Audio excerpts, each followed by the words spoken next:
प्रधानमंत्री मोदी जी ने आजादी के अमृत महोत्सव वर्ष में पूरे भारतवासियों का आह्वान किया था। हमें अपने क्रांतिकारियों का स्मरण करना होगा। हमारे गांव में, हमारे क्षेत्र में, हमारे जनपद में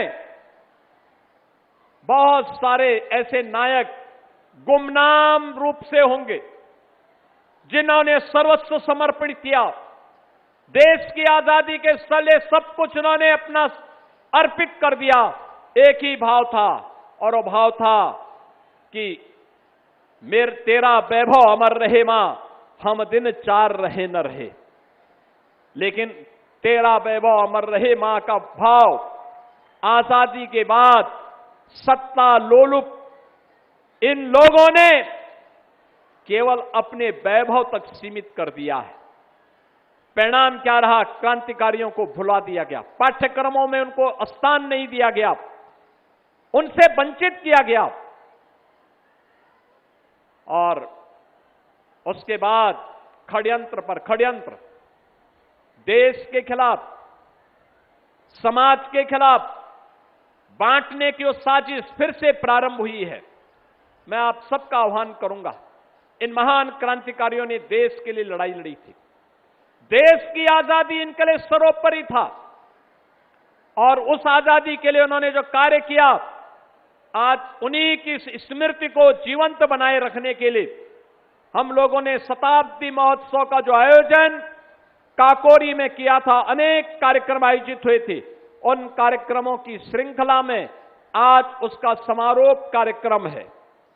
पिछले एक वर्ष में अनेक कार्यक्रम इन क्रांतिकारियों की स्मृति में आयोजित किए गए।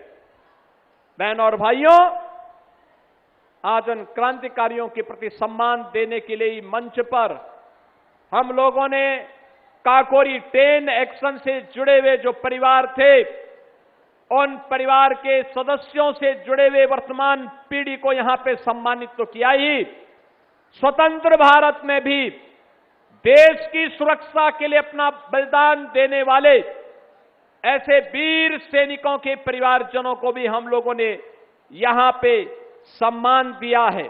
मैं आज के अवसर पर भारत माता के इन सभी महान सपूतों की स्मृतियों को नमन करते हुए उन्हें विनम्र श्रद्धांजलि अर्पित करता हूं। उनके परिवार के सभी सदस्यों को और वर्तमान पीढ़ी का अभिनंदन करता हूं। आप सभी का भी मैं हृदय से अभिनंदन करता हूं और आप सबको इस बात के लिए आह्वान करता हूं कि विकसित और आत्मनिर्भर भारत की परिकल्पना साकार तब होगी जब हम सबके मन में राष्ट्र सर्वोपरि का भाव होगा। अपनी भाषा, अपनी मातृभूमि, अपना स्वदेशी प्रोडक्ट, इन सब के बारे में एक भाव हमारे बीच में होना चाहिए और उस भाव को हम जागरूक करें, उसे आगे बढ़ाएं। 15 अगस्त को यह देश अपना 6वां स्वाधीनता दिवस का आयोजन करेगा। इस दौरान भारत के आन बान शान के प्रतीक भारत का तिरंगा हर घर में लहराना चाहिए।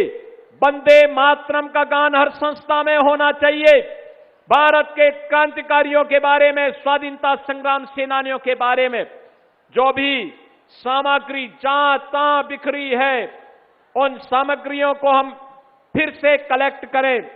उनसे जुड़े हुए स्मारकों का सुंदरीकरण करना, उसकी मरम्मत करना, उसकी रंगाई पुताई करके पुष्पांजलि के लिए तैयार करके उन क्रांतिकारियों के प्रति हम अपना सम्मान व्यक्त करेंगे।